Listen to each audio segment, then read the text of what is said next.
Gibber's House is a historical Gothic novel. It falls firmly into the mid-Victorian period. You'll find the usual tropes: mysterious will, strange house. There are things from mudlarks to the watercress girls who actually were underage prostitutes on the streets of London. It has the historical detail, it has the intertextual jokes. It's the kind of book I've always dreamed of writing. I started writing because I was bored. I used to do a job in the military involving listening for long periods of time to people speaking in other languages. People noticed when we landed how much paper had been used.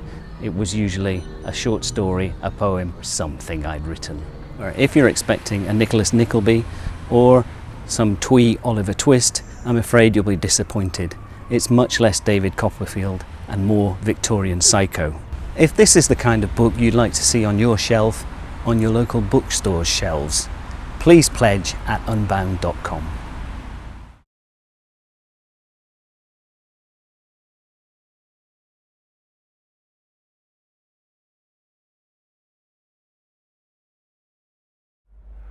Right, Lily Pool is a ghost story, but it's not really a ghost story.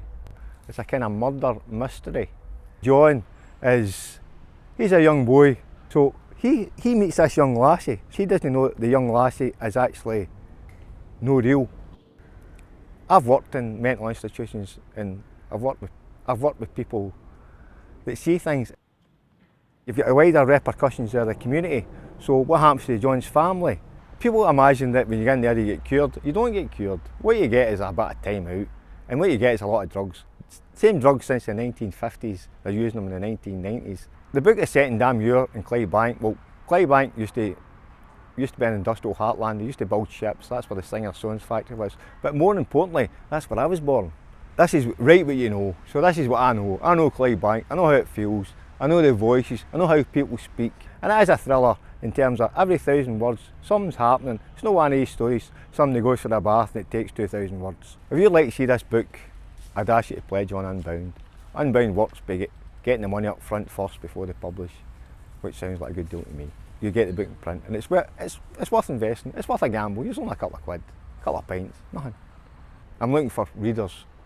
I'm not wanting to be rich. I just want people to read my book. Right, pledge to Unbound to buy Lily Pool, please. Thanks.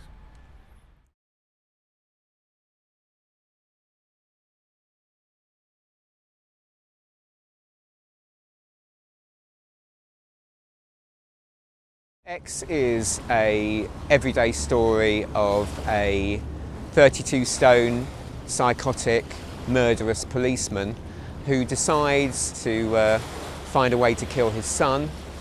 The Thames runs through this book, runs through the heart of it, including a scene, a chapter when there's an attempt to destroy the Thames flood barrier. So there is a lot of gothic murder, violence, but humour throughout the book. So I'm a family lawyer, I represent children. Unfortunately, the children whose lives I'm part of often have an unhappy background, but there just seemed to be an element of black humour which would elevate what their lives were about and what their tale is to something which would inform the reader about where they were coming from, what their problems were. For every £20 that you pledge, £5 is going to go to the Chasing Stars Children's Hospice to help children who've had difficult life experiences, not quite like Daniel, but some of them worse, to have the kind of life that I'm sure everyone believes they're entitled to.